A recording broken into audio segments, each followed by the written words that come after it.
I just asked before I get into this if you guys would like, comment, and subscribe. As you can see, I am wearing one of my shirts that I made on Teespring. You guys said you wanted shirts and jewelry. Jewelry is coming. I made shirts. This is for obviously the vampires. If you consider yourself a vampire dark creature, this is the shirt for you. Vampires drink blood. A lot more shirts are coming. Just shoot me a comment or let me know on Twitter what creature is your favorite, and I'll make a shirt for it, like, and put it up on Teespring. It's totally, just let me know. If you're reading the book, I know some of you got your books. Thank you so much for buying it and reading it. If you got your book, let me know how you like it.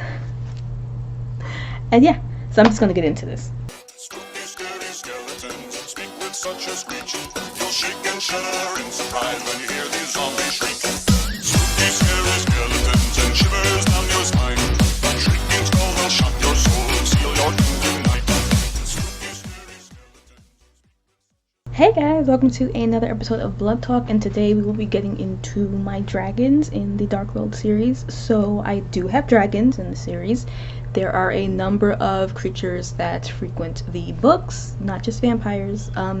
So for the Dark World, the first dragon we meet, her name is Damith. She is a black and green scale dragon. She is one of the vampires', if you don't want to use the word pet, you can call her a friend. But she stays with him in his castle, and she protects him, yada yada. Their relationship is not really gotten into in the first book, and I don't want to spoil anything, so that is as far as I will explain that. But my dragons do talk. My dragons do talk, and they do shoot fire. They protect, though. My dragons are explored more in the second book, but you also get to see a bit of what they're like outside of a contained civilization area when Xavier sees one. So yeah, so my dragons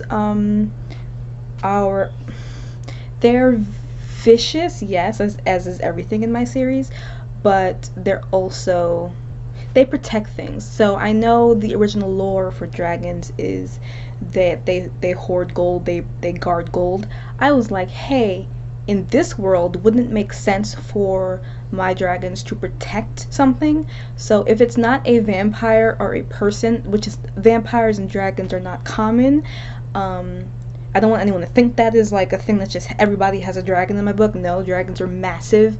They're a big deal in the series. They are far away from the vampire civilizations and the human civilizations that have been created in the series. But they protect. So if they get an attachment to a creature or to gold or to a castle or to whatever, for the Mountains of Cedar is a great example. If you haven't read the second book yet, I'll just explain it. There is a village called Cedar Village, and they are lined by mountains called the Mountains of Cedar, and on top of those mountains dragons sit, and they protect Cedar Village. So a bunch of fae and enchanters live in Cedar Village, and the dragons and the fae and the enchanters have like a pact where it's such a small village smack in between a vampire town, a vampire city, and like other places, that they made a pact where the dragons would protect Cedar Village.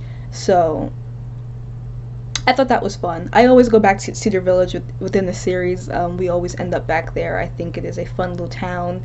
I think it's fun to destroy it all the time.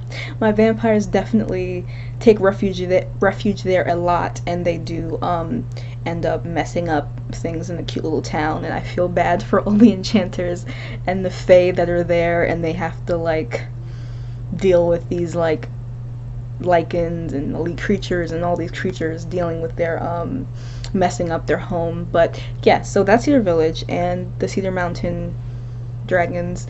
The two that we see in the second book, The Immortal's Guide, are Worka and Ragnarok.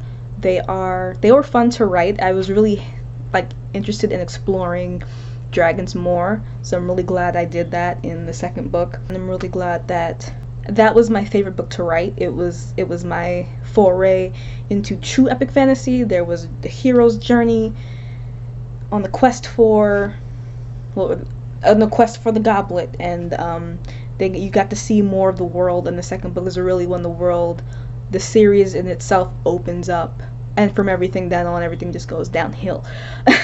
but yeah, so those are my dragons. There's not really much to say because this isn't like a dragon centric series. They do show up, but the main cast of characters we follow, like the vampires, the lycans, and the elves that we follow, they deal with dragons from time to time, but they're not like, dragons aren't always in there because I couldn't like cramp these massive, like my dragons are massive.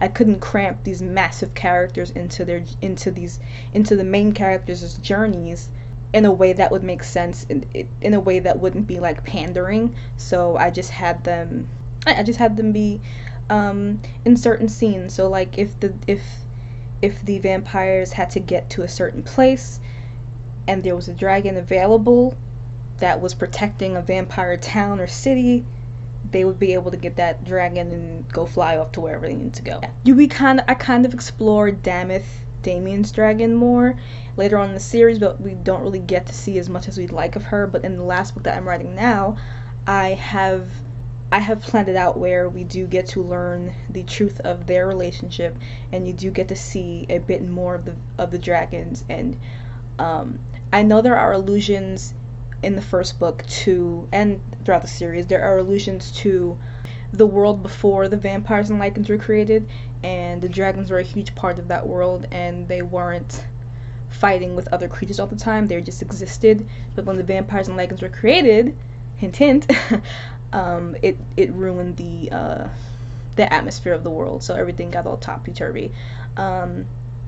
Yeah, and dragons were influenced by the vampires and lycans' darkness, so, and they got into a war with the giants, and there's a whole thing. But yeah, so this is really short because I don't really have much to say without spoiling everything, but these are the dragons in my Dark World series. I think next you guys wanted me to talk about elves, so I'm gonna do that for you guys next week. Yeah, I'll do that for you guys next week, and this has been a super short episode of Blood Talk. Thank you guys so much for watching, and I'll see you guys next time. Bye. I'll see you guys next time. Bye.